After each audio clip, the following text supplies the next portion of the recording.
Hello everyone. Today we are learning a new poem, Break, Break, Break. This poem is written by Alfred Lord Tennyson. Break, break, break on thy cold grey stones, O sea, and I would that my tongue could utter the thoughts that arise in me. Oh, well, for the fisherman's boy that he shouts with his sister at play. Oh, well, for the sailor lad that he sings in his boat on the bay. And the stately ships go on to their haven under the hill, but oh for the touch of a vanished hand, and the sound of a voice that is still. Break, break, break at the foot of thy crags, O sea, but the tender grace of a day that is dead will never come back to me.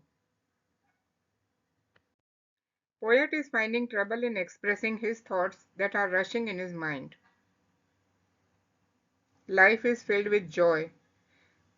Fisherman's son and daughter play, but poet is not joyful. Poet is unsure where he will end up or where he wants to go in life. The poet cannot remember the last time when he was with his friend. He was blessed to have him, but the past cannot be recalled. It's a break. Break, break, break, written by Alfred Lord Tennyson, describes the death of his best friend. This poem is about death and loss. The speaker is looking at the ocean and is wishing that he too knew how to express his grief. The poet sees a fisherman's kid spending time together with his sister, and he hears a sailor singing, but they don't cheer him up. They just remind him of the voice of his dead friend whom he can't talk to anymore. The ocean waves keep breaking on the beach, and time keeps marching on, but the speaker can't go back in time to when his friend was still alive.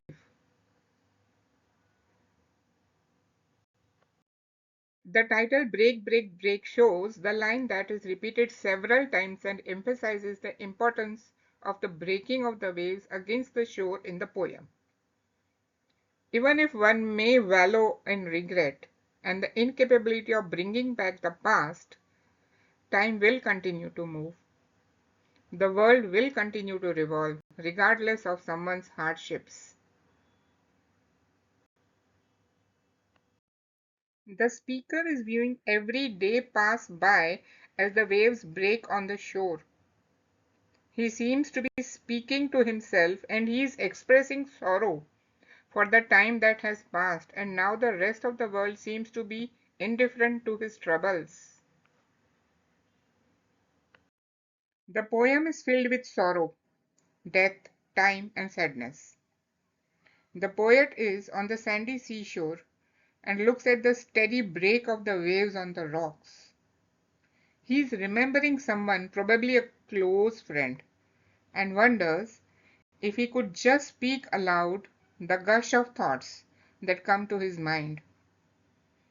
He observes that everything near the sea is happening the way it usually does, but life has changed for him, as he can never feel the touch nor hear the voice of the dear friend who is no longer alive. Let us see the themes of the poem. First of all, grief, heartache, and emptiness. Preciousness of youth. Poet is sad about his friend who left at a very young age. Indifference of nature. The elements of nature function regularly no matter what happens to the poet. The rhyme scheme of the poem is A B C B D E F E. What is the significance of the title of the poem? The title shows that the line is repeated several times in the poem. The poet emphasizes the importance of breaking of the waves against the shore in the poem. He realizes how the waves will continue to break against the rocks and never stop, just like time, even in wake of a tragedy. Who are the characters in the poem? The characters in the poem are the speaker, the one mourning his lost friend, fisherman's boy and his sister shouting and playing, sailor lad singing in his boat. Who or what is being addressed in the first line of the poem? In the first line of Break, Break, Break by Alfred Lord Tennyson, the speaker is addressing the sea. The line reads, Break, break, break on thy cold grey stones, O sea. Here the poet directly speaks to the sea, urging its wave to crash against the shore. The repetition of break reflects the speaker's emotional turmoil and grief. The sea becomes a symbol of nature's power, contrasting with the poet's inner sorrow and inability to express his feelings. In the first stanza, what does the poet wish he could do? What is his state of mind?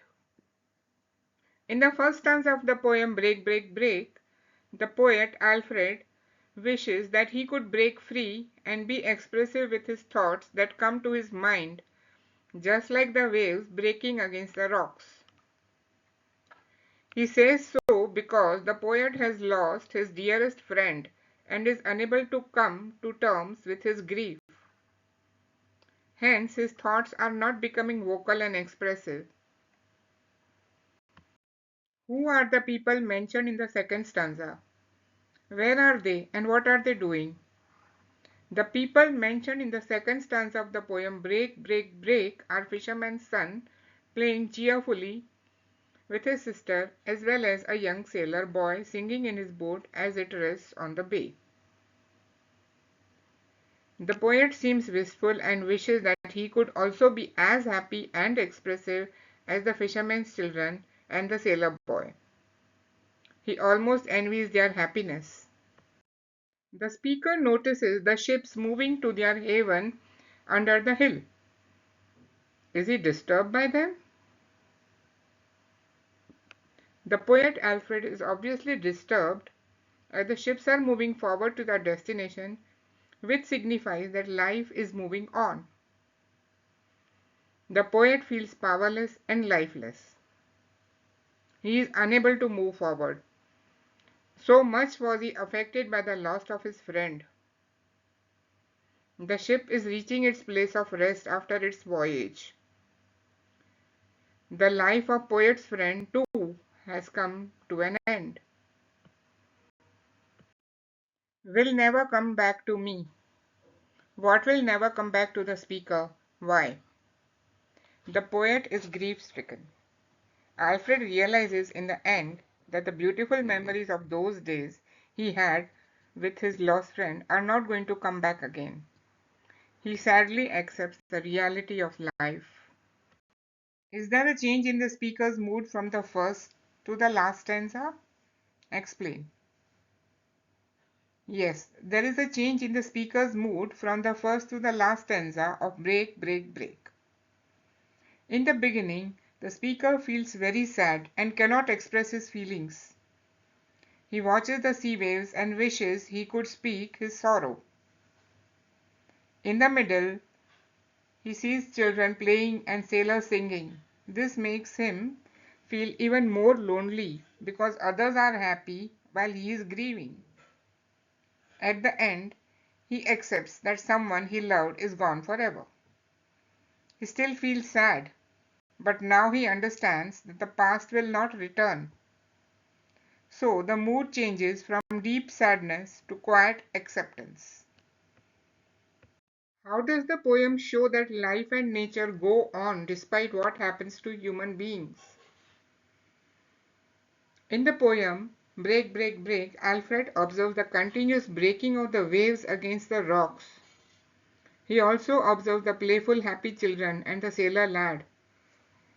The poet goes on to note the stately ships moving steadfastly to their destinations. The poet seems to convey the harsh truth that life goes on despite the grief he was suffering from the loss of his friend. He also understands that death is a part of life and time moves on. Explain the personification used in the first stanza. In the first stanza of the poem Break, Break, Break, the sea is being personified. Alfred feels that the sea can express herself by the continuous breaking of her waves on the rocks. The poet laments that he is unable to break free and express himself like the sea. The sea is treated as though it has a will and an active life, breaking on thy cold grey stones. Pick out the examples of repetition used by the poet. Why do you think the poet uses repetition? The repetition break, break, break is used in the title as well as in the first and last stanzas. It is used to reinforce the fragility of life. Time moves on unaffected by anything. Oh well is repeated in the first and third lines of the second stanza. By doing so, the poet reinforces that fact that he was not able to connect with the happiness felt by the children whatsoever. His grief was so deep and in sharp contrast to their happiness. Pick out the examples from the poem to show alliteration. The poet uses alliteration in the below given lines. To their haven under the hill, the consonant H is repeated. Vanished hand, voice that is still. The consonant V is repeated. Stately ships, the consonant S is repeated. Pick out the examples from the poem to show apostrophe.